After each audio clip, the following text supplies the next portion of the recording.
And Hey, Daddy, this is the man of the champions, Bill Fonzie Alfonso, giving a shout out to Something else. something else, Daddy. This is Nickel Matara, Great Warrior Wolf, and you are listening to Something Else. I'm Tony Cini, and you're listening to something else. Hey everybody, it's Rich Palladino, the voice of New England, and you are listening to Something Else with Arya.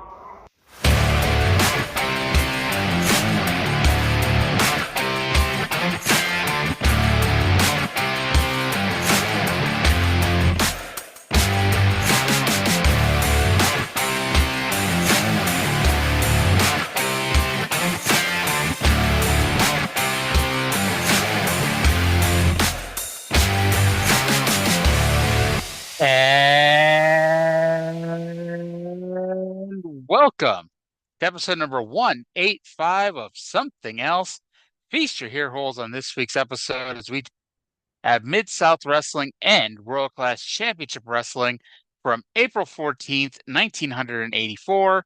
My name is Arya, and joining me, as always, is the Mr. Wrestling 2 to my Mr. Wrestling 2. It's Trae. Trae, how the hell are you today? I'm good. I'm really fucking tired. Yeah. I've been packing all day. It's like just all day. I'm worn out. Is your wife home yet? Yeah, she was only gone for the weekend. She got home yesterday. Oh, I don't know. Um, Yeah. So this yeah, the show that we're recording now is airs the 24th, right? Or the 22nd. 22nd. The 22nd. Yes. Okay. Okay. So I guess I can say it now. So unless Mhm. something disastrous happens in the next 36 hours, uh, uh we are closing on a house on Wednesday, and we're gonna be moving next Tuesday. So Awesome sauce. the day that you were listening to this podcast, I will be moving So you're across the street. moving It's the. I'm sorry. It's and it's we mentioned the house kind of vaguely once. It is in fact the house that is across the street and two over from the house that we've been living in for 4 years. Sweet. I'm really happy for you. I hope the move goes well. And hey, I mean, I guess you probably still could, because you probably have big stuff, but you don't really need to hire a moving company. Just, walk it down the street. Yeah, no, we're too old for that. So we're gonna ferry like a lot of the lighter stuff over, and Yeah. movers are gonna come do the furniture and stuff. Nice, nice. I'm going to see the Grand Canyon today, and by today I mean a week from tomorrow. It's awesome. That's Yes, I've never been. it's I would like to do that. I'm pretty sure we talked about it on this show because we talked about WrestleMania plans. And somebody, and I wish I remembered who told me this, but somebody told me that they do bus trips to the Grand Canyon from Las Vegas, and I honestly didn't even think it was that close. But yeah, so it's a bus trip. We see the Grand Canyon and the Hoover Dam, and they feed Yeah, us a that's couple I times. So yeah, that's cool. yeah. That is cool. I've never been to the Grand Canyon. The closest thing like that I've ever seen as far as something like that would have been like Giant's Causeway. And are you familiar with Giant's Causeway? No clue. Okay, so it's this little path in the sea between Ireland and Scotland. And Hmm. there it's and I can send you a picture that I took years ago. It's a beautiful view. It's like, it doesn't look like the Grand Canyon, but that's sort of just majestic natural thing. It's that kind of thing. And you can see these big kind of rocks in the water that would look like, like stepping rocks. And so the legend, I forget the specifics of the legend, but the legend is that the rocks are the steps on the path that whatever the Irish giant went to fight the Scottish giant, and so that's why it's the Giant's Causeway. Interesting. I that sounds that does sound kind of cool. It's Um, really so um I was like, what more? So there's this show that I love called Dairy Girls on Netflix. It takes place in Northern Ireland in the '90s, and there's one thing where they're trying to find this foreign exchange student that got lost at the airport. And they go, well, Mhm. where is he? I don't know. Giant's Causeway. Why would he be in Giant's Causeway? Because foreigners fucking love Giant's Causeway, and I laughed at that because I did in fact enjoy Giant's Causeway. So I was trying to remember what the seven wonders of the world were, so I Googled it, and I don't know what they actually are, but 23 wonders of the world popped up on Google, which is a lot more I than only know seven. I only know the eighth and the ninth. Yes, I did not meet China or Andre the Giant. Um, but so on this list, and who knows how much this counts as the actual list, I've seen the Great Barrier Reef, and I'm going to see the Grand Canyon. So whether or not those are actually the wonders of the world, who knows? Because I actually figured Niagara Falls will be on the list, but apparently not, you know? Hmm. Anyway, so we're here to talk about some old school wrestling, 31 years and actually 31 years and 8 days ago, because, this is the 22nd after all. Um, this, I'll tell you what, there's a lot more to talk about on this week's episode of Mid-South than last week. So there is indeed. There was not a lot. I enjoyed last week's show, but there wasn't a lot Oh to yeah, discuss. There's a lot more. yeah. There's a lot more conversation to be had this week. Definitely.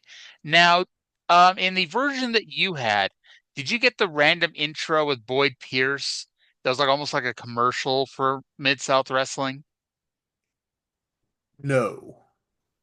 Okay, so basically before the intro with the actual intro, there was like a 30-second promo spot with Boyd Pierce standing in front of the ring talking over a video package, basically saying what was going to be on this week's show. And I'm like, huh, new intro of the show. And I'm like, wonder how long it'll take Trey to notice this. And then as soon as it ended, the real intro started. So Arya, uh what if it was on the version that I watched and I just didn't notice? I would like to think, since typically the intro of the show, the video package and whatnot takes like 55 seconds to a minute. I'd like to think you noticed that this week's took a minute 46. Okay, when I watched this, it was 5 o'clock in the morning, and I was packing a bowl at the time. Oh Lord, so this could be a fantastic show and this could be a awful show. Because typically the fantastic shows are the ones where you're packing a bowl during the show, not while you're watching the show you're going to review during the show. Oh, I've been pretty tight all day, so we should be good to go. I'm a box of fluffy ducks. That's good. By the way, my boyfriend listened to our Smoky Mountain show from last week. We're still dating somehow, so Jay, Oh, if you're listening, if you're listening to this, Jay, I love you. I don't know how much longer you're going to keep listening to this show. I'm really glad that I didn't lose you, your boyfriend. I appreciate that. Although he did tell me that you talk too much. That's what you fucking brought me here for. He's just I saying did that not because he tell. wants to hear you. That's what he said. Oh Lord. He said, and I'm like, it's good to not just talk to myself for an hour. And he's like, I just wanted to hear you talk. I'm like, okay, well, just Well, don't fall in love with Trey. We'll be good. well, send him back to the early shows. Well, oh my God. This probably should be a deleted scene, but when have I ever edited anything off these shows? Um, my so without telling you the whole story, 'cause I think I've actually told you in private, but I'm not going to do it on the show. Um, my original co-host KJ and I had a really big falling out, and this was after he stopped doing the show because it just wasn't for him. But we were friends for a long ass time, and then there was an incident. We're no longer friends. Whatever. And I know the real story and I tell the real story. KJ tells a very warped version of the story, and to the two people who somehow believe him, I'm the worst person in the world. Anyway, um, so we were on our first date yesterday. We were having lunch, and he was telling me about his job and the things that he does. And he does volunteer work with the local LGBT community, Hmm. the people who run our LGBT community. And KJ, at least at some point, I don't know if he still does, but at least used to work for them as well. And so he starts talking to me about KJ, and I'm like thinking to myself, oh, this could not this could turn bad here in a minute. But turns out he not the same issue, but he had his own issues with KJ. So it's like, well, Huh. it's good to know I'm not the only crazy person here, or if I'm Starting crazy, to you are kind of. Hmm? starting to see a common denominator about KJ here. I love him, and here's the honest fact: if like I seriously love him, and if he came up to me tomorrow and said hi, I'd say hi back, and we'd have a great conversation. But he needs to be a Yeah, grown ass adult. Like he's a you grown ass know, adult. Like we all do shit we regret.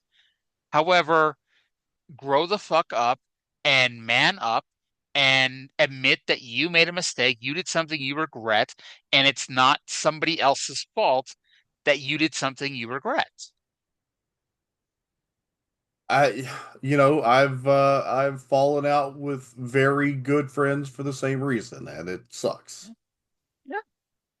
And it pisses me off because like I've had we haven't been friends now for actually I started working at MetLife 2 days after we stopped being friends. And I've been at MetLife almost a year and a half now. So that tells you I've had an exceptional year and a half that I would love to tell him about because I had a lot of good shit happen to me in the last year and a half. But, he's made his bed, you know. Made your bed Um, of nails, and now you got to be power bombed onto it.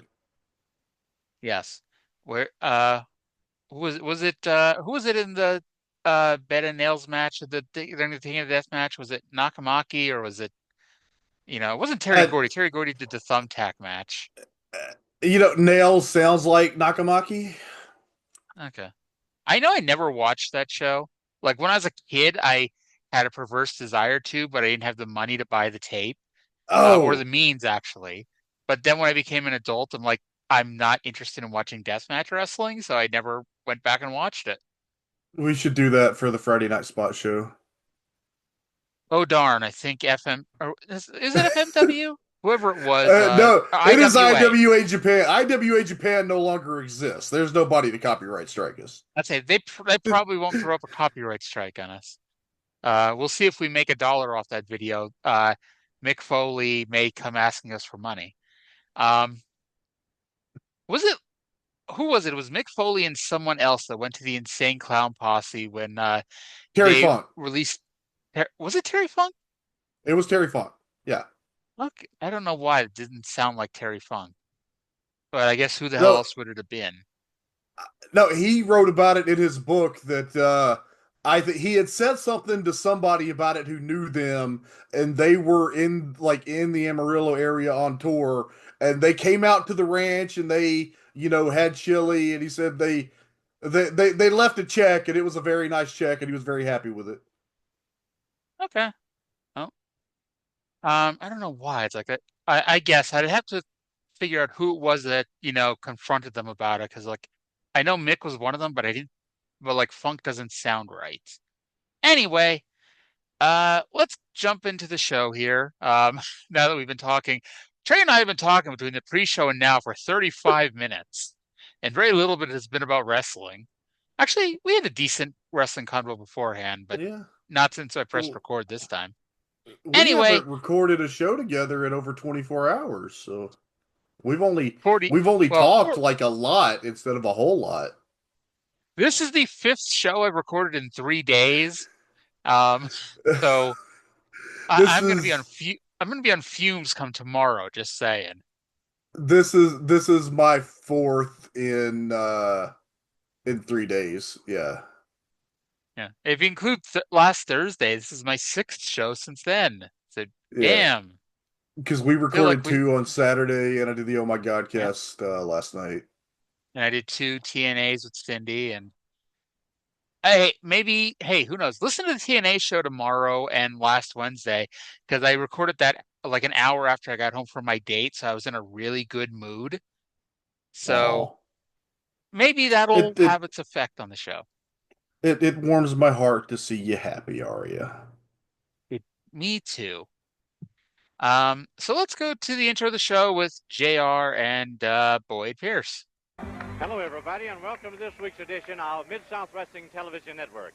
I'm your host, Boyd Pierce, and we have a lot of exciting action. All the top stars are here. We move into the culmination of the Mid-South Television Tournament Championship. It's been going on a few weeks. This week, the winner will be crowned $10,000 plus a beautiful Olympic-sized medal.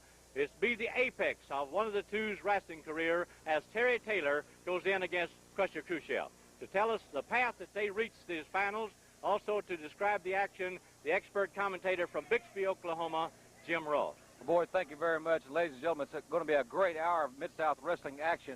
And, of course, today the finals for $10,000 in the television championship medal, Terry Taylor against Krusher Kruschev. And, of course, this tournament started on February the 1st, 1984. And Terry Taylor had the very first match in this tournament, and he defeated Nature Boy Buddy Landell.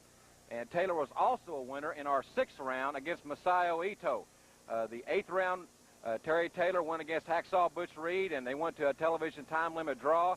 The match was booked back the following week, and with a very unusual situation. We'll see that in a moment. However, first let's map the progress of Krusher Kruschev and see how exactly he got to the finals.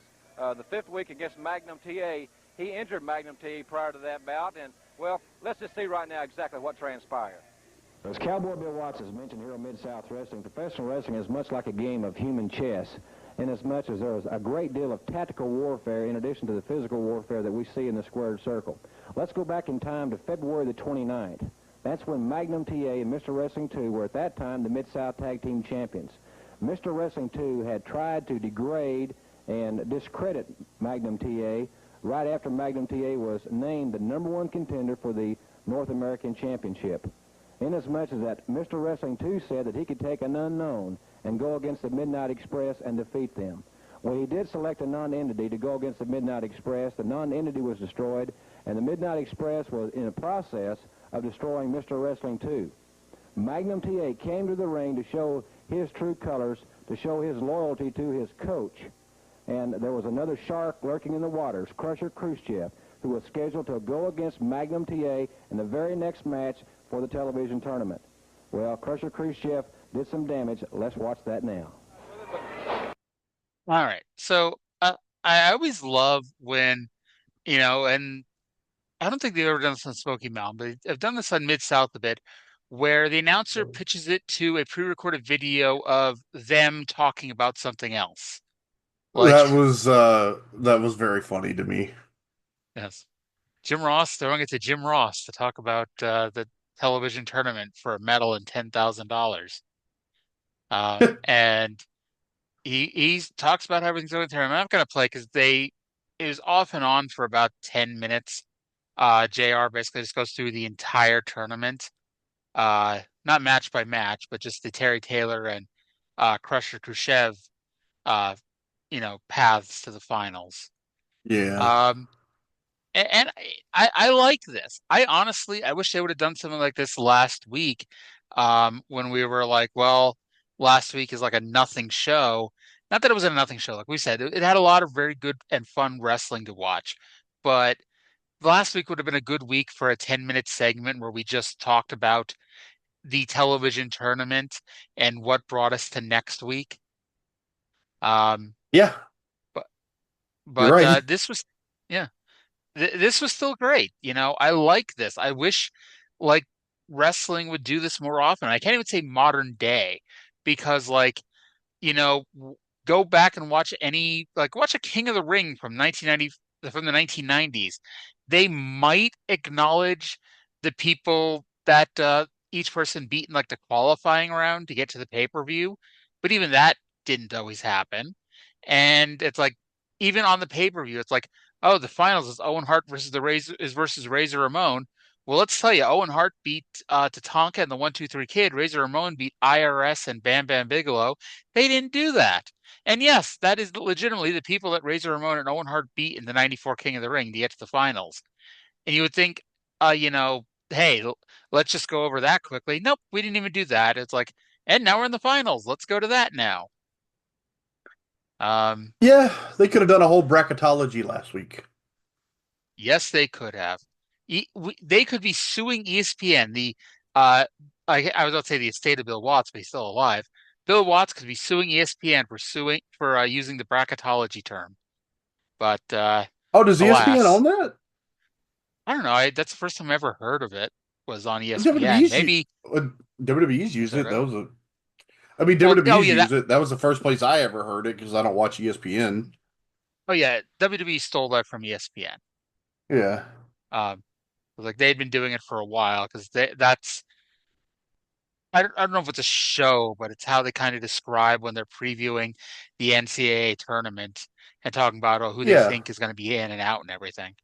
Yeah, and WWE did that for like the Cruiserweight Classic and the Mae Young Invitationals and Yeah. that stuff.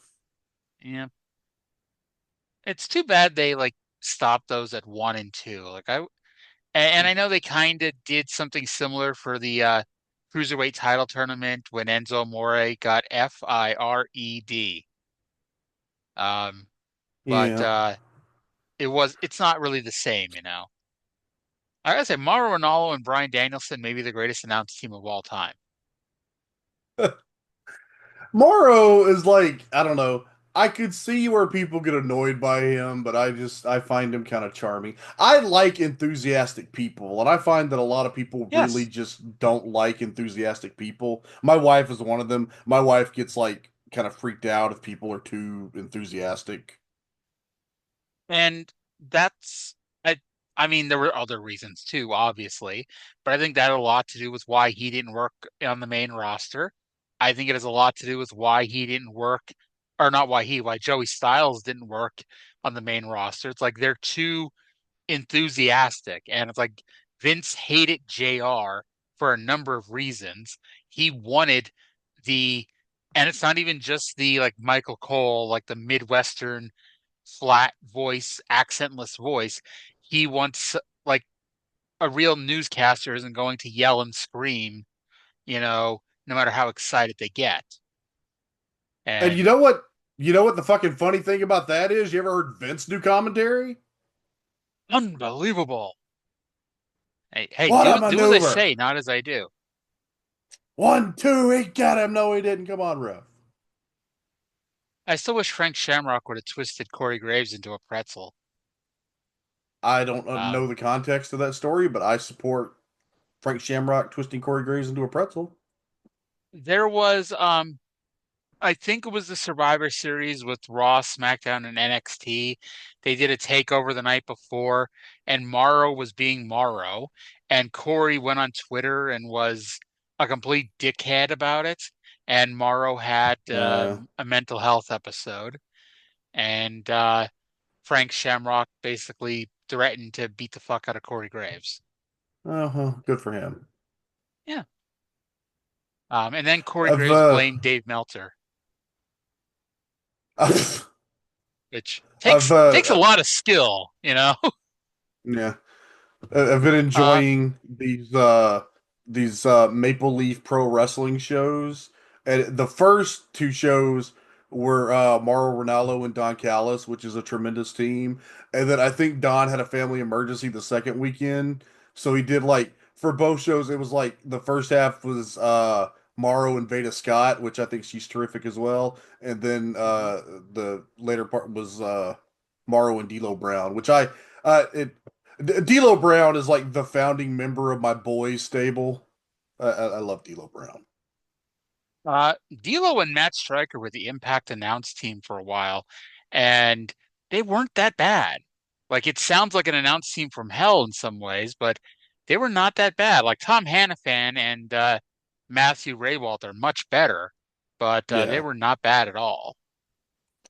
I Um, really enjoyed that period when New Japan Strong was Ian Riccaboni and Matthew Raywalt.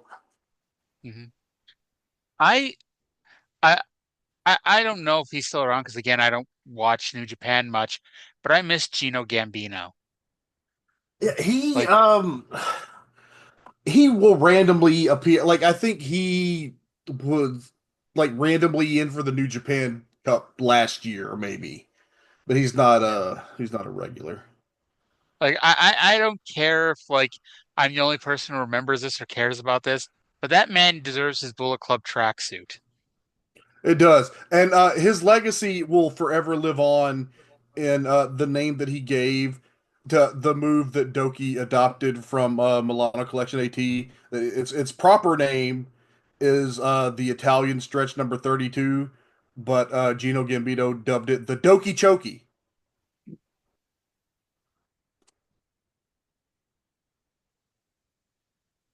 Popped.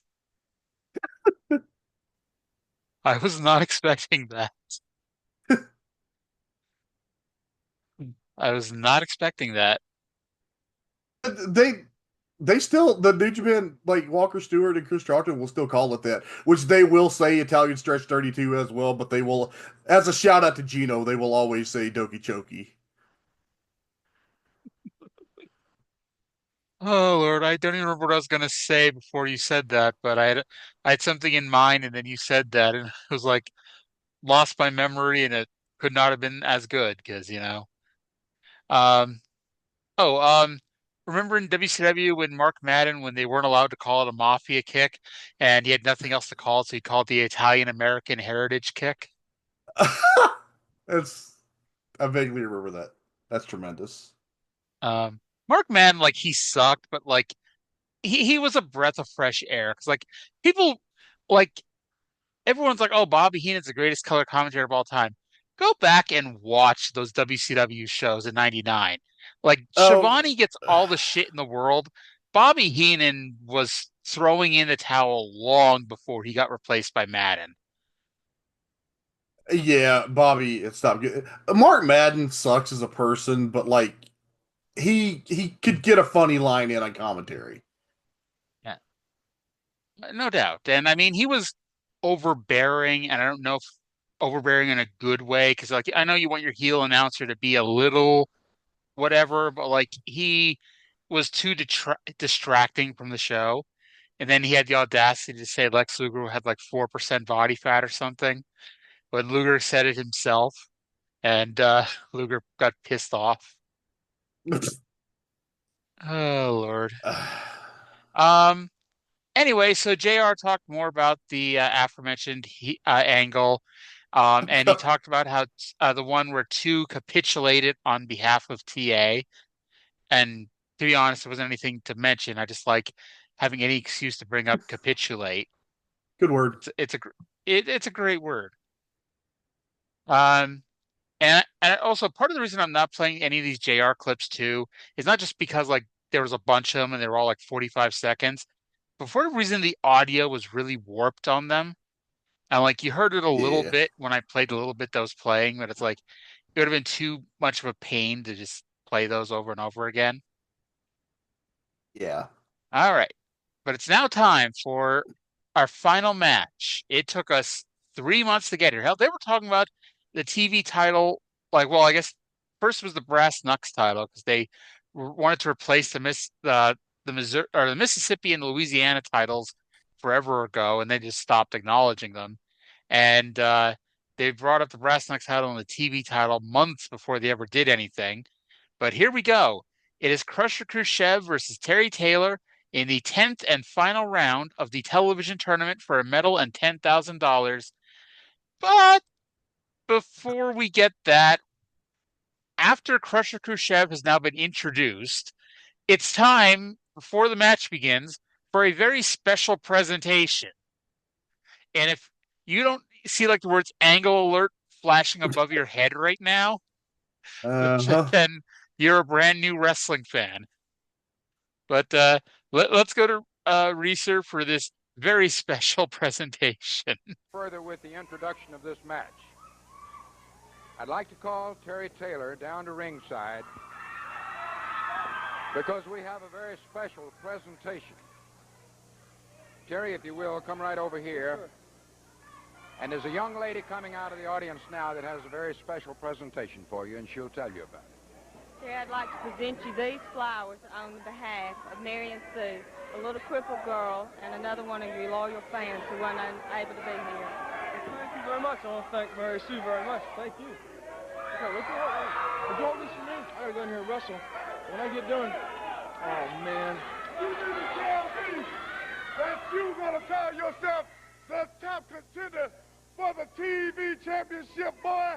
I'm not. You what have you done to be the top contender for the TV championship, chump? You haven't even beat me yet. You haven't even beat me yet. Hey, who has me beat? This chump is gonna call himself the top contender for the TV championship. Mid-South done you a favor, boy, by disqualifying me. You want to get with me? You haven't even beat nobody. You haven't even earned the right to be a TV champion. I'm not hard to find. Hey, after this one, yeah. And to continue with the introduction of this. Okay. So I've watched this when I originally watched it, and I watched it again this time. Did he receive these flowers from two people named Mary and Sue, or did he receive it from one person named Mary and Sue? I like- think it was from Mary and Sue. That's a lot of names, but it could be. It was a little crippled girl. Let the little crippled girl have three names, Arya. Well, I didn't say three names. Marion, Marion, Sue, Sue. No, I think it was Mary and Sue.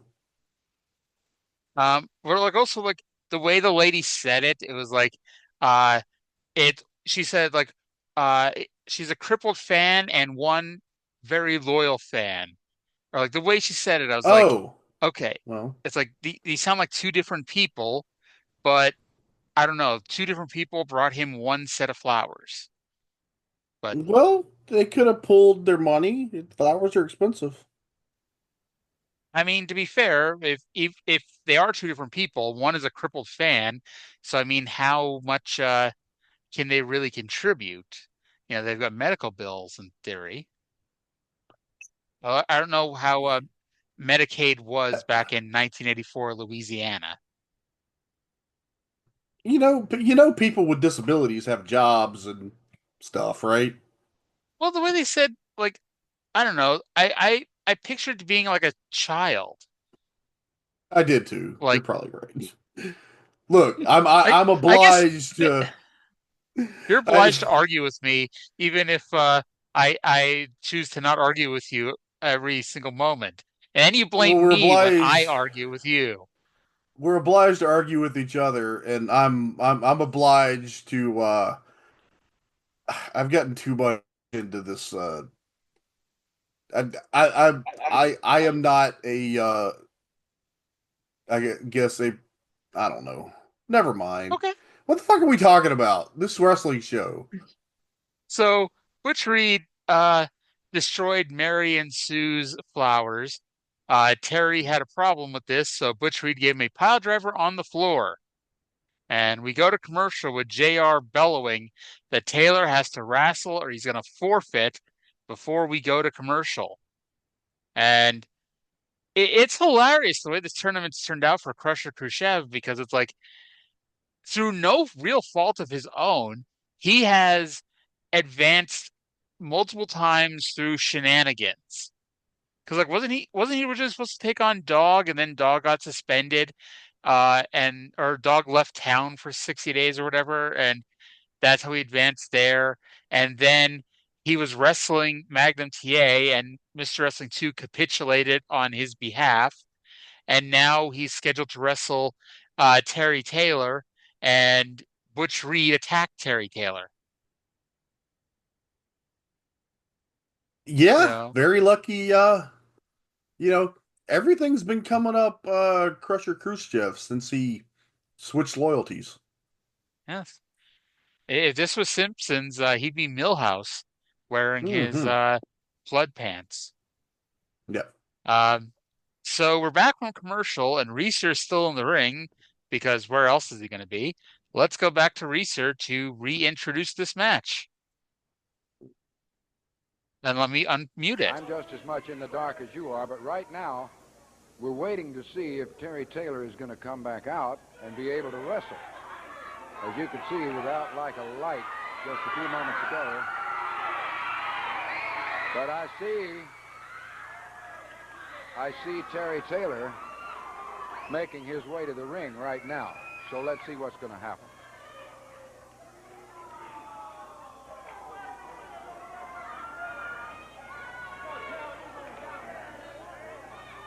Let's just say this is one of those times I love Reeser. He says he's ready to go. Yeah. Here we are. This event is for one fall or remaining television time. Okay. So yeah, it's like I love Reeser because it's like, again, compared to modern day, whoever the most low-key ring announcer is in professional wrestling today, if this were to happen, they would be all full of piss and vinegar and, using, proper enunciation and, speaking their voice loudly and clearly across the entire arena, enunciating every word properly. And Reeser Bowden is just like, he's a fan. He's talking like a fan would into the microphone.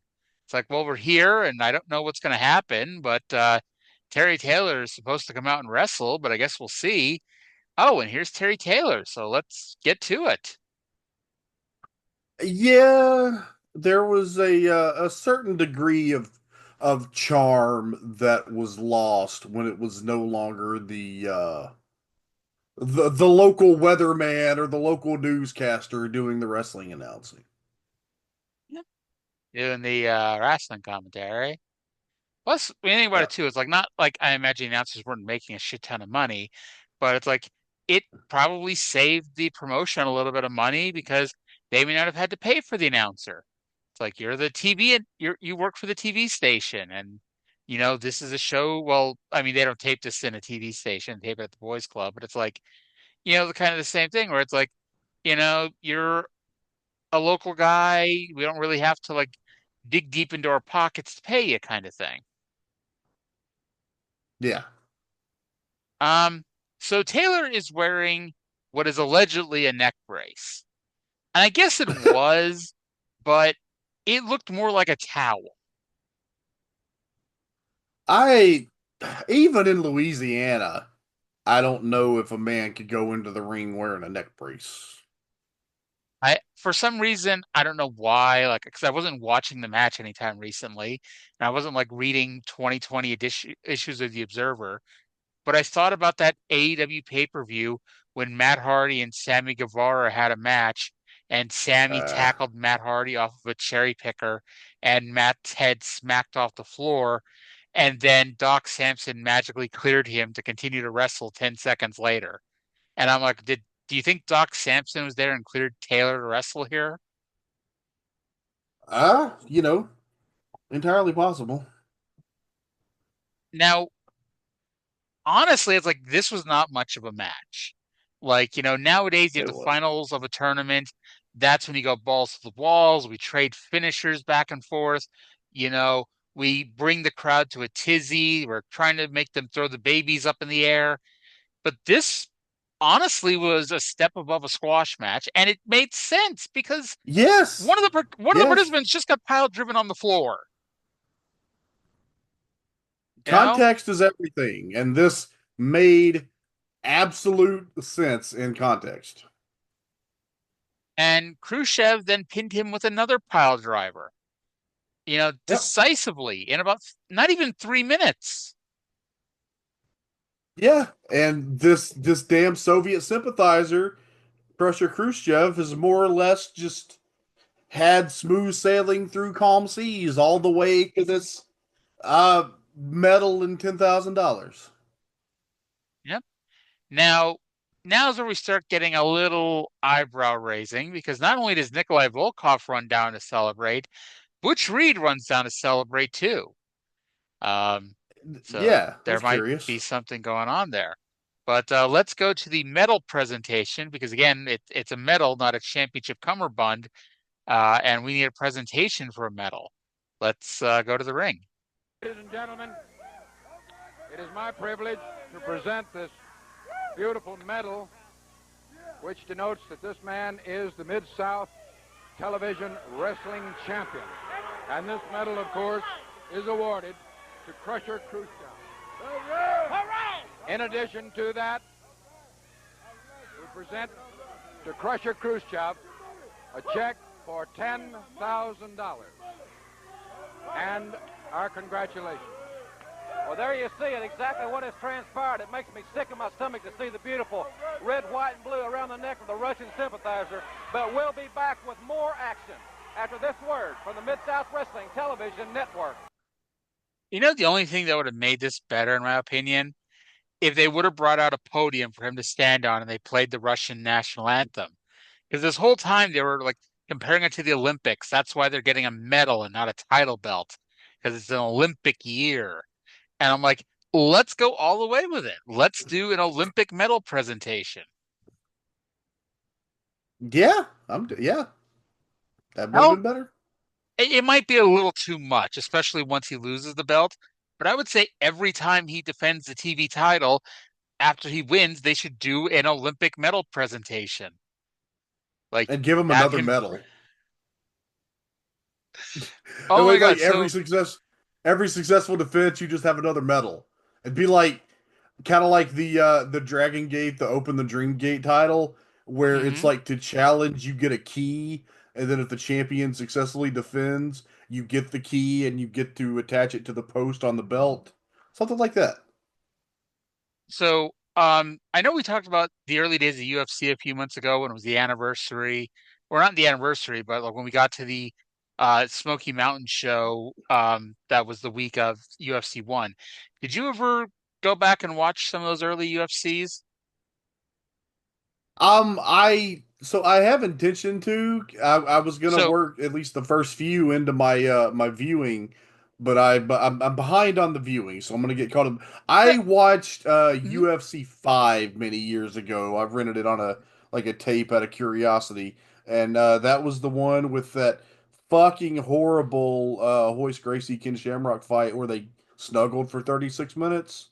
Oh, if you think that you never saw the second Severn Shamrock fight, did you? Because that was UFC 9. That was even worse than Hoist Gracie versus Ken Shamrock in the 36-minute snuggle. Oh dear. And it's like there's reasons for it too, but yeah. So anyway, the reason why I bring that up is because when Ken Shamrock finally became the UFC Super Fight champion, they would build every show he'd be defending the UFC Super Fight title, but when he would win, it wouldn't be like he retained the UFC Super Fight championship. No. He was presented with a new UFC Super Fight championship each time. So it was like, even though I think he was like 2 wins, 0 losses, and 2 draws until he finally lost it. Like even those 2 draws, he got another title belt for having successfully won the Super Fight title, even though it was a draw. Elite XC did that, I remember. Yeah. But most companies, especially now, you get like if you win a UFC championship, you're going to get your own belt that's yours to keep forever. But yeah, it's just like one per champion now. You don't get a new one every time. When I was a kid, I thought like in wrestling, that's how it happened. That when you won, that even when you lost the title, like you got your title back and a new belt was made for the new champion. And this was before the damn title changed every month, or like the hardcore title changed hands every minute. So it's like in my childlike thing, it made sense that even when you lost the title, this was your title that you get to keep now. Oh, I'm just imagining poor Reggie Parks trying to fill an order for like 17 hardcore belts. Just for one weekend house show. Yes. Yeah. I don't know why I broke into my Stu impression, but maybe because I thought when I think of Reg Park, I think about the story from like WrestleMania 5 when Owen called Stu pretending to be Reggie Park and saying that he wanted to kick Stu's ass and really rile him up. If you wanted to try me, Reg, why didn't you try me? Or my other favorite one, and Brett told this during the Hall of Fame, was probably in his book, that like Owen was up in his hotel. No, Owen was checking into a hotel room, and Jim Duggan called down to ask where the gym was, and Owen just like, give me the phone, and like he's like, yeah, uh you big ugly bastard, like get off your lazy ass and find the gym yourself, something, and he hands the phone back to that. He's like, oh, don't tell him it's me. It's like, oh, just it's okay, just tell him it's me, Jim Powers. And Oh, poor Jim Duggan thought it was Jim Powers. I love the one where Cornette thought that it was Owen fucking with him, but it Oh really my was God. Stu. Yeah. Yeah. And You can. he told him that Bruce Pritchard was like a sex pervert. I mean, he is, but Yeah, I mean, you, yeah. you, you're making Diana look like a little bit of a hooch. Oh Lord. Poor world. We don't have Owen Hart to do ribs anymore. Ah, what a shame. Yes. Um, let's go to like the opposite of Owen Hart doing ribs. Bill Watts. Um, Yep. love Bill Watts, but he's not Owen Hart in like every possible way. Okay. So, okay, this is actually gonna be fine. So JR is going to pitch it to a promo with Bill Watts, and we'll be right back. There's been a great deal of confusion now that this Mid-South television tournament match is over, Boyd. And, of course, Grizzly Smith has got to do a little bit of reorganizing and get the rest of the card lined out. We do have some great standby matches coming up, but we do have an interview that we taped earlier at the Mid-South Wrestling headquarters in Bixby, Oklahoma with Cowboy Bill Watts. He wants to thank all the great fans for their support, and let's go to Bill now. At one time or another, every professional athlete faces retirement. And you know when it's time to retire, you have to argue with yourself. You wonder, is this the time or can I go a little bit further?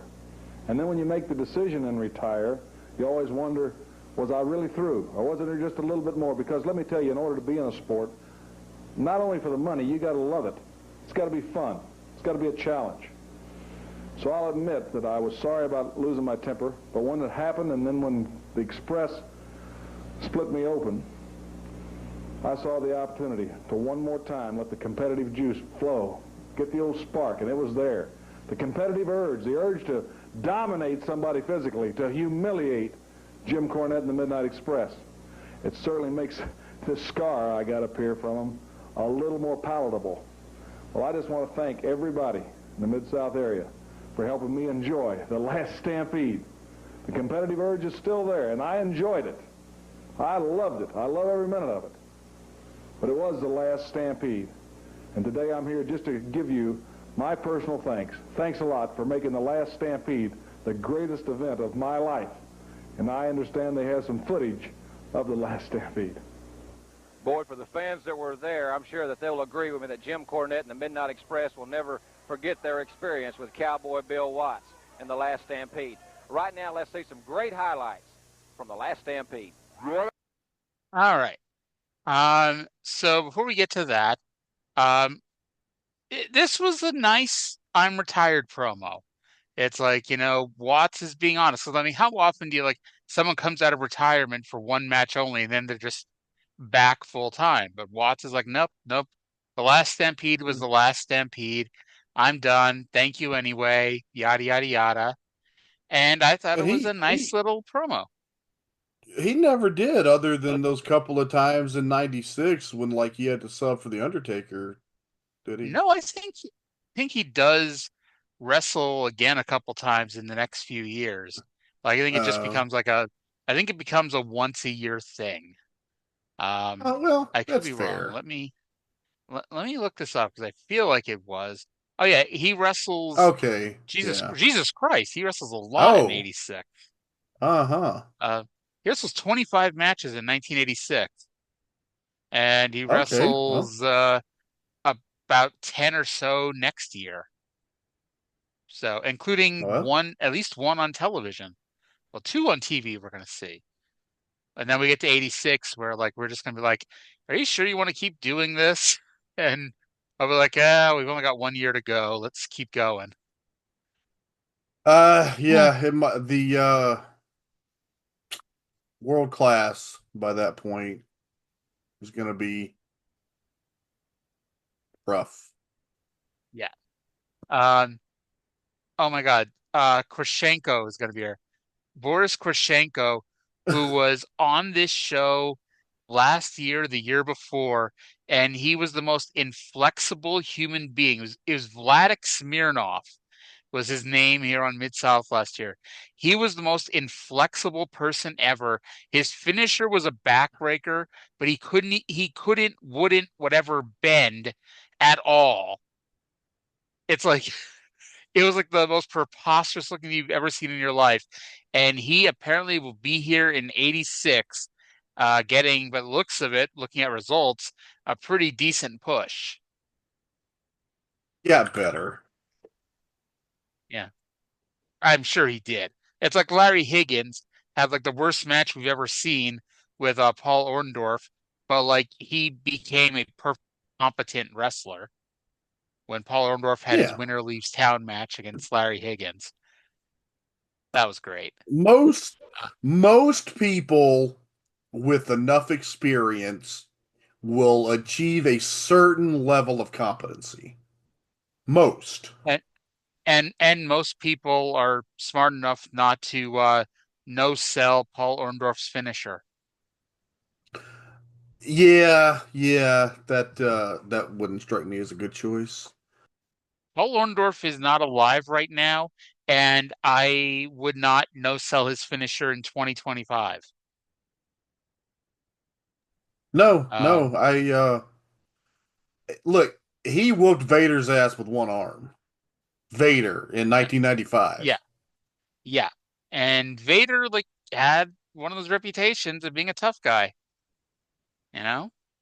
Yep. Too bad he didn't He get into sure the did. Brawl For All. Bart Gunn could have knocked him the fuck out. I, Oh, I mean, wow, that would have been I mean, Brockus was in the Brawl For All, so why the hell not? trying Um, to think trying to think if they ever wrestled in All Japan, Vader and Art Gun.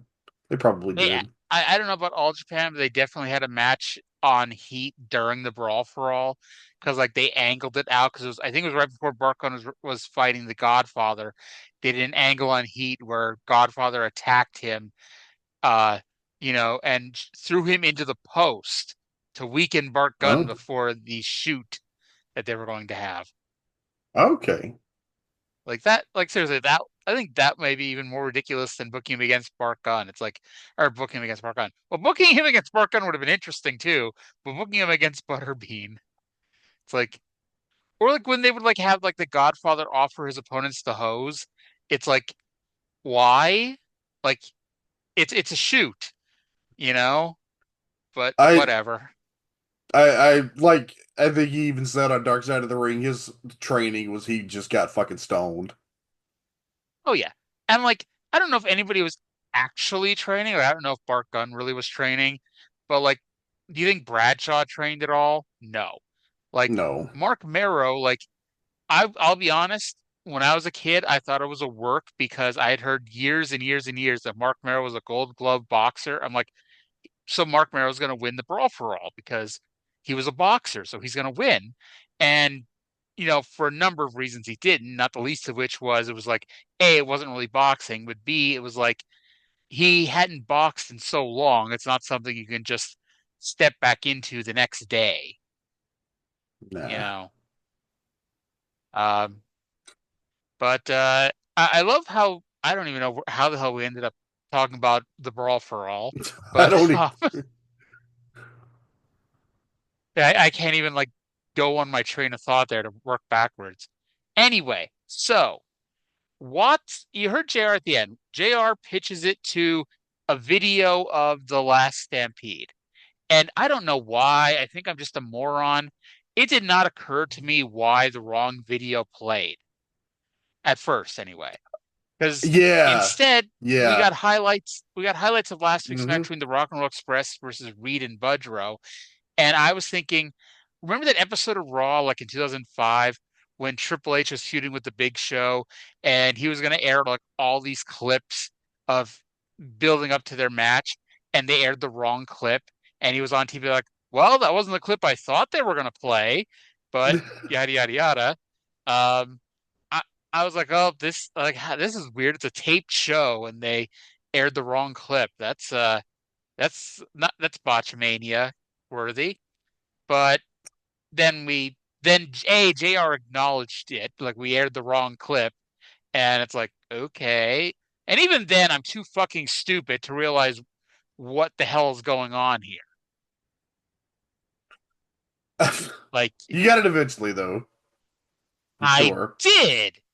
I did. It took until the next segment, but I figured it out. Anybody listening to this is screaming to me why they didn't show clips of the Last Stampede. Uh, so um, then we go to our next match, which is the Midnight Express with Jim Cornette versus Josh Stroud and Tony Torres. Let's go to the intro of the Midnight Express with your friend and mine, Mr. James E. Cornette. And I'm going to unmute it again. Oh my God. Hey, Dennis, hold on to that. You know, I think all you people have been looking for something. Well, I think that I've got it right here. Let me tell you something. Nobody is ever going to see anything that will embarrass a Cornette or the Midnight Express on Mid-South Wrestling again. This is your tape, and this is what I think of it. All it did was embarrass Cowboy Bill Watts in the first place because we kicked his brains out, so we ain't never going to see anything like this again. Never. And now, I will present to you people once again the greatest tag team of all time, my boys. Loverboy Dennis, beautiful Bobby, the Midnight Express. Okay. Hey, did you realize Jim Cornette stole the tape? I put that together when I saw him tearing the tape up and talking about how he stole the tape. Oh, yeah, I swear I'm smarter than this, ladies and gentlemen. But yeah, so Cornette stole the tape, and I mean, he's a heel. You know why he stole the tape, and it wasn't because he beat up Bill Watts and embarrassed Bill Watts at the Superdome.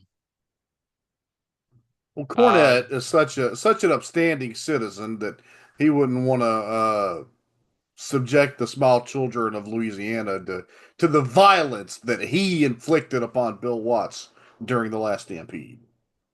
And I'll be honest, like when he came out, like and before I quite put two and together what they were going to be doing, I'm like, he looks way too happy right now. Like it doesn't make sense. Like we just had the Last Stampede. He spent a week being embarrassed. Why is he smiling and yada yada yada? It's like, oh, this is why he's smiling and yada yada yada. Indeed.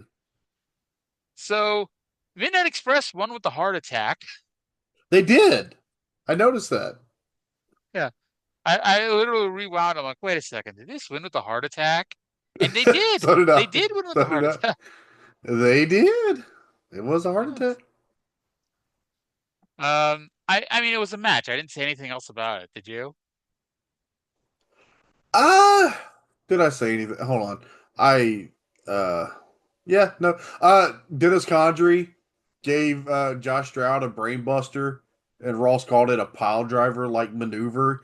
And it's just like this comes up like Coco Beware did a fucking brainbuster that they called a pile driver, right? And that was the song Pile Driver was about a brainbuster. And it's just I don't know. Like it's just I don't know why. I guess I'm just thinking of it from the perspective of like somebody who started watching wrestling in 1999 instead of somebody who watched it in 1974. But to me, like you see that move and you think that's a variation of a suplex. I do not think pile driver. But then like I see what they mean. It's just a weird like the way that we think about that, I guess. Mm-hmm. What a fucking nothing that I just said. I'm sorry, Jay, if you're listening to the podcast and I'm just saying nothing and you can't hear Arya talk. Yeah, there's like 100 shows. If you just want to hear me talking by myself for an hour, there's like 100 of those. Go listen to those. I like it Yeah. more with my co-hosts.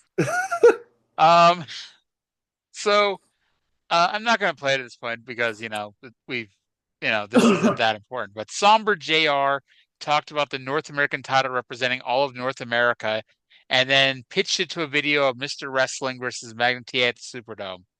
I was hoping that instead of showing the match, they would show an angle where Mr. Wrestling beat up Magnum TA. But Oh, sadly, they actually aired funny. clips of the match. You So, somehow get a shot. You just see Mr. Wrestling 2 running toward the production truck. I got an idea. And Cornette gave me an idea. Cornette stole my idea, damn it. Um, Yeah, you're right. That's what it would be. so wrestling gave Carl Fergie a knee lift on accident because he was the referee, not just because like Carl Fergie like bought a front row ticket or something, and Mr. Wrestling was mad about that. TA pulled the foreign object out of wrestling's knee pad, and I wrote knee lift to TA, but he probably knee lifted two with it. Out came another Mr. Wrestling who attacked TA from behind, putting him in the torture rack, and I believe the fake Mr. Wrestling pinned Magnum TA here. Yes. That was my reading, yes. Yes. And it's funny because you obviously weren't here, but the summer fall of '82 was not similar, but a fake Mr. Wrestling 2 was the reason why the real Mr. Wrestling 2 came into the territory, and it ended up Oh. being Mr. Olympia. And no, was it? No, it was the Grappler. It was the Grappler because the fake Mr. Wrestling 2 was Dirty White Boy. And so Oh. yeah, they had two grapplers for a while. Um, which is going to be funny because Dirty White Boy is going to come in, I think, next year and bring in the Grappler as his protege, um, reversing the role. But that's for future us to talk about. Anyway, Magnum TA versus Dale Vesey, VC, Vesey, whatever. I love that even after they exposed that Joel Armstrong was Joel Watts, they still call him Joel Armstrong. Yeah. And TA wins with a belly to belly suplex. Where was it like? It was some famous basketball player's son. Like, I don't know, Kobe Bryant, LeBron James, because those are the two basketball players that I can name. It was like he said he wasn't gonna use his dad's number in like high school or college ball or whatever because he didn't want to like get by on that reputation. So people were like, "Are you gonna change your fucking name too?" I think that was LeBron's kid who did that. Because Kobe, I don't think any of his kids are not at least none of his kids are in the NBA anymore. Uh, Yeah, I don't even know if he has a son or had a yeah, I son, don't know either. whatever. Um, yeah, well, I wasn't expecting you, the well-known basketball lover that you are. I wasn't expecting you to know that much. I drop I, weird little tidbits of knowledge about things I know absolutely nothing else about. I want to hear you talk about hockey next. You Alex know, Ovechkin just. I have actually learned a little bit about hockey from watching Letterkenny and Shoresy. Do you know that Alex Ovechkin just broke Wayne Gretzky's all-time goal record? I saw something about that the other day. Okay, so you know a little bit. You know more than we give you credit for. So hooray for that. Uh, do Wayne and his brothers still have the record for most by a pair of brothers? Maybe because I don't remember if his brother actually has any goals or not. I think it's like a very small number, like less than Yeah. three. So I don't. I guess it depends. Like I don't know if Ovechkin scored since he broke the record. Um, but I saw a lot of jokes about how Wayne Gretzky's now only one goal away from Alex Ovechkin's record, and Uh, that was good. Um, so okay. before we go to this promo, Trey, I think I need a new glasses prescription because I see double. I see four Mr. Wrestling twos.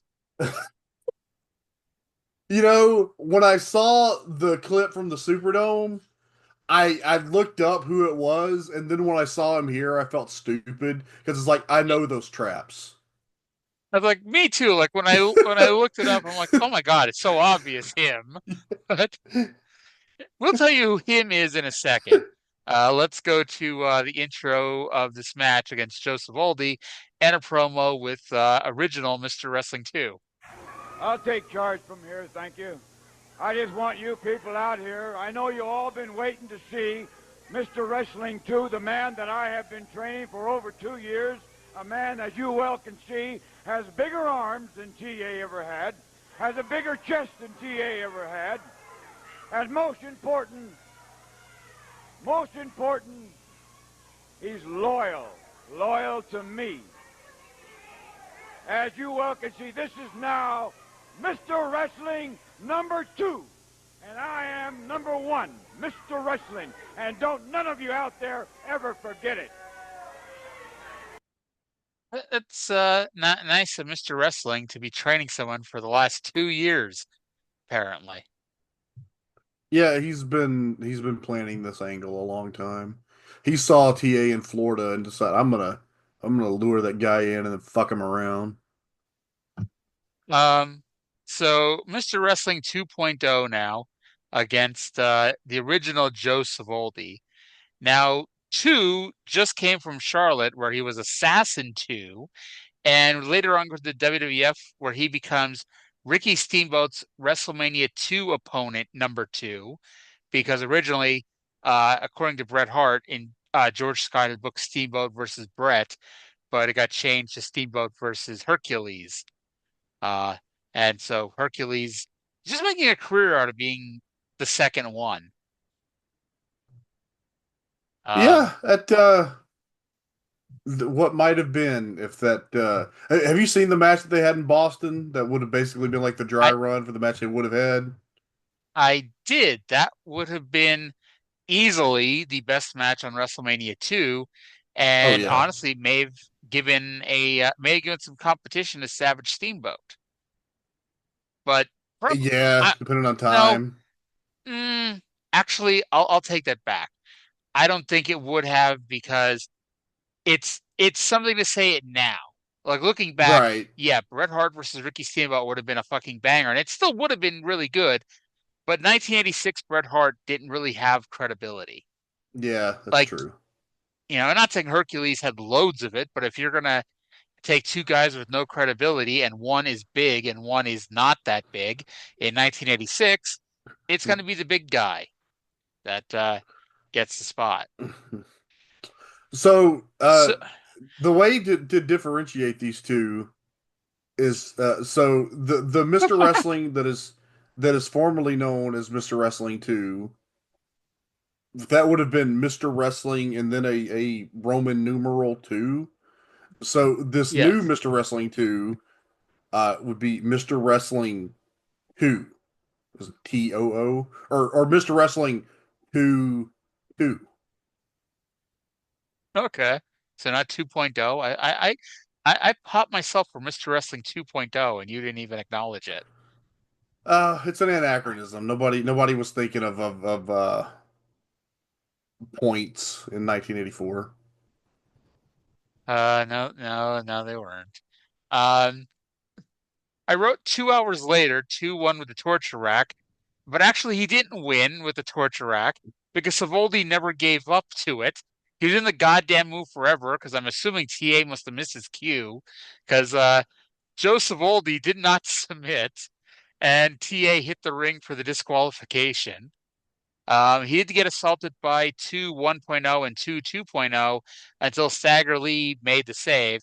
And Stagger Lee was wearing slacks, which I thought was wacky. And he and TA ran off 2 1.0 and 2 2.0. So I don't know where this goes, so I'm not spoiling anything, but I am going to guess that Stagger Lee will beat this new two in a mask versus mask match. I don't know because I know Hercules is here for a while without the mask, but I don't know how it turns out. Yeah, and it's within a few months. Yeah. By the way, and I guess they could make the stipulation, after we record this, but I was expecting the Rey Mysterio El Americano match at WrestleMania to be a mask versus mask match. Although it is like I really early in that, angle to do mask versus mask. Yeah, maybe that's why. I actually thought like it was originally going to be like some sort of like 6-man tag with, Gable and the Creeds versus like Ray and two other luchadors. Because like Yeah. I don't know, it's like I like Ray, but like I don't know, I feel like his days of having a singles match at WrestleMania, in my opinion, are probably over. But apparently of I'm of the sole opinion. Well, I like but, um oh yeah, that like last they squeezed in Dominic match to make it a tag match.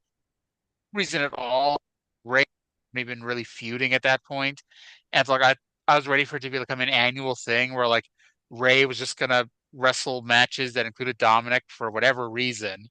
But instead Dominic is going for the most prestigious of all, the Intercontinental titles. Oh, speaking of WrestleMania, this Thursday on the Smoky Mountain Wrestling Rewatch Along Project, Trey and I are going to give you our WrestleMania predictions. Yes, our predictions for the show that aired 5 days ago when by the time that show drops. tremendous. It's gonna be So, tremendous. yes. Oh, by the way, breaking news here 8 days ago, but the Mammoth AEW lawsuit is moving to private arbitration. Oh, can't Nemeth believe it. voluntar yeah, Nemeth voluntarily dismissed his lawsuit in Los Angeles Superior Court, and AEW dismissed its petition to take the suit into arbitration, and somehow that means it's going into arbitration. Okay, Okay, sure. whatever. Hope everyone's happy. Um, so next week we know that the Midnight Express are going to defend their belts. Krusher Kruschev is going to defend his medal. They didn't tell us who either was defending against. I assume, and we'll see, but I assume it's going to be the Midnights versus the Rock and Roll Express. I don't think so. Maybe. Okay, we'll see. But Maybe otherwise, I'm I wrong. call that Maybe I'm. I call Yeah. mhm. I call No, that a good I agree. episode Good of show. Mid South. Yes. Yeah. Yeah. That was We don't know. Mhm. Go ahead. We don't know whether or not we agree because we just are now just talking all over each other. But Yeah. all right. So you ready for some world class? Yeah, I don't think this is gonna take as long as the Mid-South you did. No, because I've got exactly one audio clip to play, and it's the 30-second intro of the show. Let's go to Bill Mercer to introduce this week's show. World-class championship wrestling from the Sportatorium in Dallas with our main event featuring the brothers Mike and Kevin Von Erich against Kelly Kiniski and Buddy Roberts. Yes, the brothers Von Erich in our main event. And we have an encore match coming up from world-class championship wrestling. The Iceman King Parsons and that eighth one of the world, Andre the Giant, against the Super D's. You'll see that next here on World-Class Championship Wrestling. I heard that it wasn't even 30 seconds. It was 26 seconds. The two sweetest words in the English language. Encore match. Oh, that got us 13 minutes into the show, and I was so happy to have it. Yes. So today, Mike and Kevin versus Buddy and Kelly. And then I proceeded to fast forward exactly 13 minutes past the Super D's versus Andre and Iceman. It was a match that ended with Iceman and Andre polishing each other's boots with Akbar's headdress. It's a hate crime, I think. Yes. And then we go to our opener. It is, oh, actually, before we get to the opener,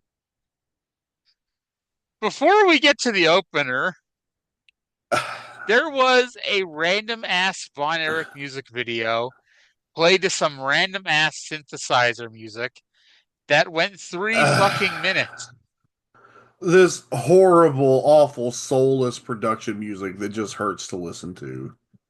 Oh my God. Like, I don't know. Like, honestly, this music video looked like it was going to be a sappy piece of sappiness, even like without the synthesizer music. So I don't know what song they really used, but it's like it was, I doubt it would have been much better with the real song. Yeah, I did Shazam this, and I don't remember what it was because there was nothing to note because it's just fucking generic production music. Shazam! This was uh Atomic Strike by Chauncey Jacks was the name of this piece of Chauncey music. Jack.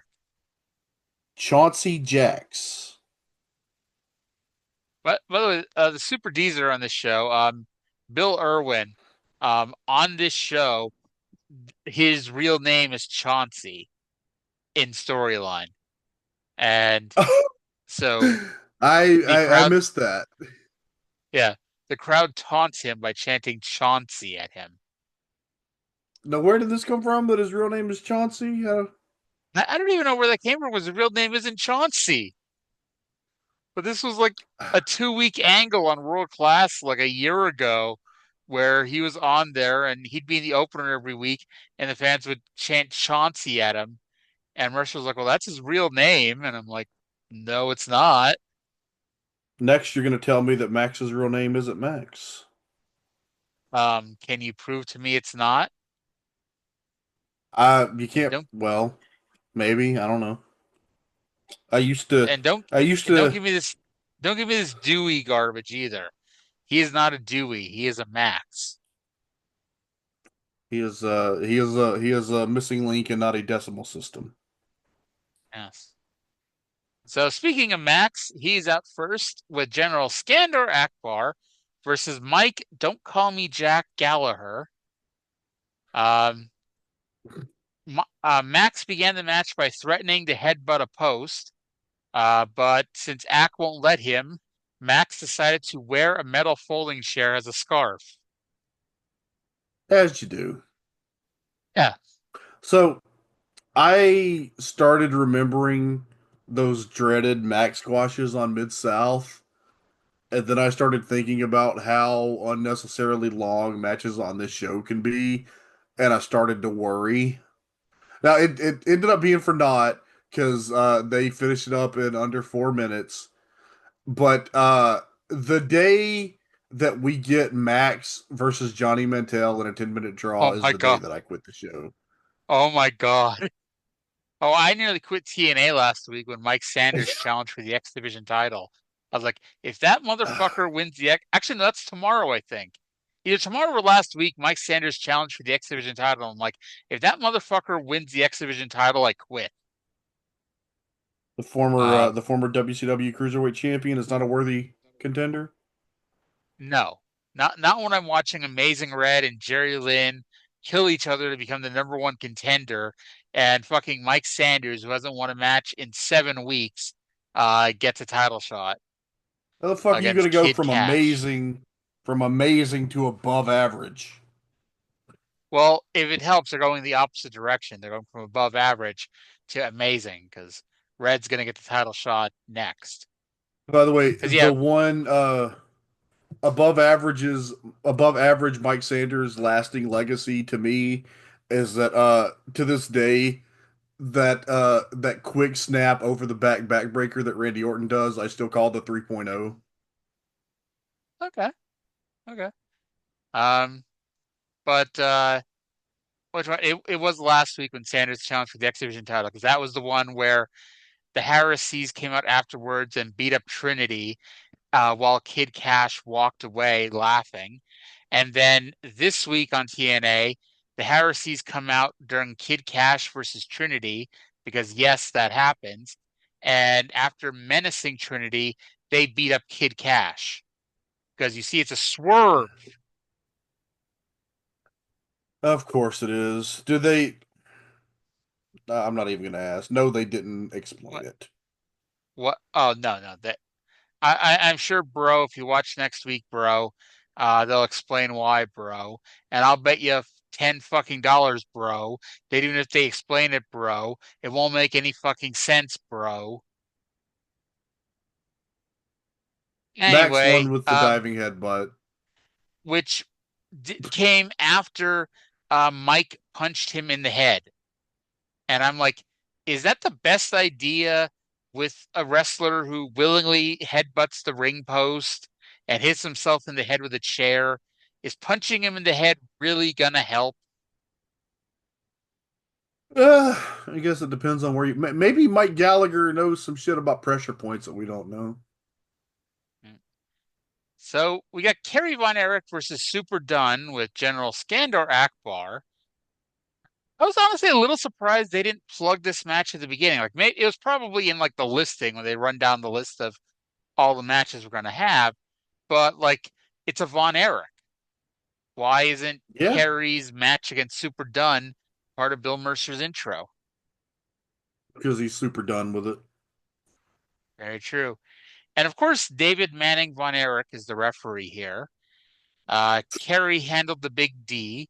Dunn got a 2 count with a stomp, but Mercer somehow counted 1 before David Manning Von Erich started counting.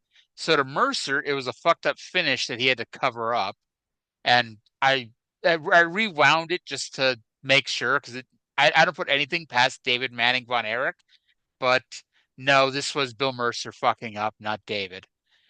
Dunn went for the superplex, but Kerry pushed him off and pinned Dunn with the falling back elbow, kind of like how Ted DiBiase used to do it. Yeah, this was not offensive. It accomplished everything that it meant to, but I was not particularly excited.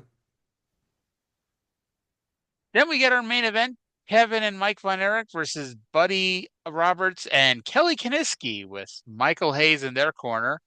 And they announced that next week, we talked about it last week. Next week is the show from North Texas State University, and Jimmy Garvin is going to wrestle Chris Adams. So the match begins, and Kevin threw Kelly Kiniski over the top rope, and Buddy is pleading his case because that should be a disqualification, but there was a debate whether or not it happened before the bell. And I already gave David Manning Von Erich 1 pass this week. I didn't bother going back to watch to see if I could give him 2 passes. So I'll just say that David Manning Von Erich was being biased here. If you had gave him another pass there, you would have revoked it by the end of this match. Yeah. After last week where Kelly Kiniski got screwed, Kelly Kiniski's getting screwed left and right. He's becoming a heel who has a very legitimate reason to be a heel. So Perry wanders down at one point to fend off Michael Hayes. And to be honest, it was so random that if you told me that he just walked out as a shoot, I'd believe you.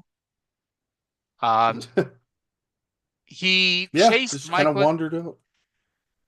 He chased Michael into the ring, and David should have disqualified his brothers, but he is no Scott Armstrong. Mike hit Mike from the floor, so Kerry chased Mike into the ring a second time, and we finally got a DQ. Gordy ran in to uneven the sides, but David Manning Von Erich was too much of a pussy to join his brothers in the fight. So it was 4-on-3 here. Hayes hit. Wow, I fucked this one up. Hayes hit Buddy with his boot on accident, but Mike got it and popped every heel with it. After the match, Kevin challenged Hayes to come get his boot because now they have it. So Hayes stuck his tongue out at them. They teased the fight, and instead we got a replay. During the replay, the fight broke out again, and Mike ended up with Michael's boot again. And then on the way back, Gordy beat the shit out of a fan. Did you see that? No, I didn't catch that. After the shows that we reviewed on the Oh My God cast last week, I'm a little traumatized by show closing brawls. I'm afraid to keep watching ECW now to see what's going on. It was like a final Christmas gift from the ghost of Eddie Gilbert. Uh, Did Freddie so did Freddie do a run in? no, Freddie hasn't been seen, most unfortunately. Well, So after all, so if this match had what you might describe as a intelligible result, it probably would have been just a double disqualification or a no contest. But no, Mike's hand was raised in victory, and I was really confused as to why. And that was the point that I realized who the referee was, and that's why Mike was the winner, because fuck you, that's why. because David Manning Von Erich is going to be biased towards his brothers. Yes, he is. Yeah. I wrote about the show. It was the best of times. It was the blurst of times. Why did they bring in Lance? Why didn't they just train David?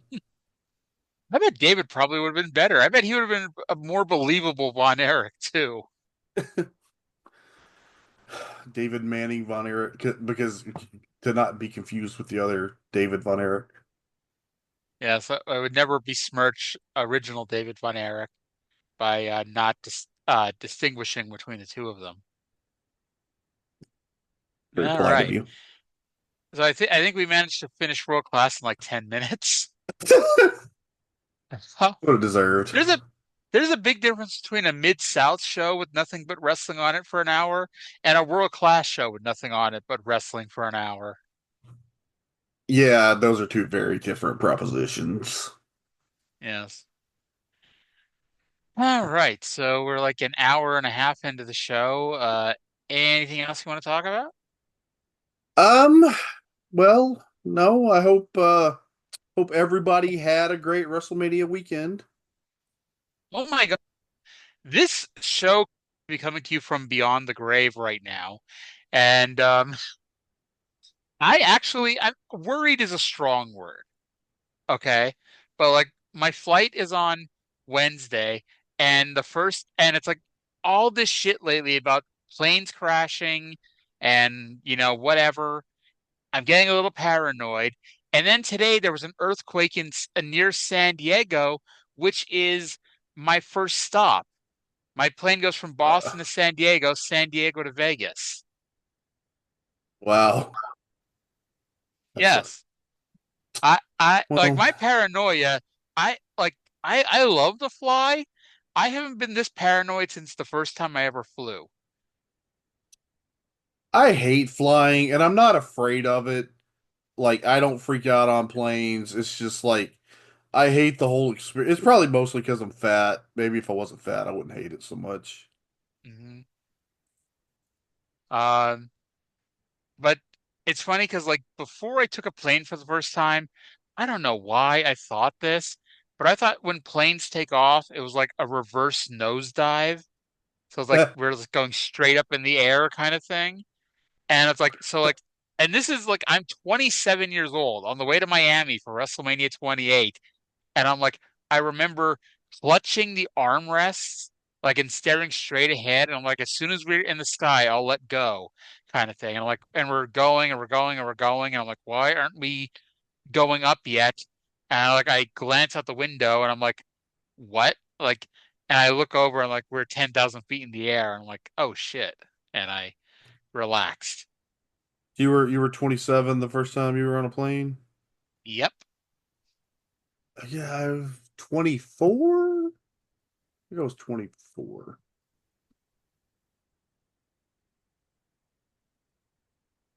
Hmm. So, um, I don't even know what the hell else to talk about.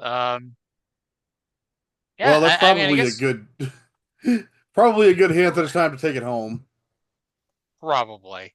Um, so yeah, that does it. Thank you all for listening. Enjoyed.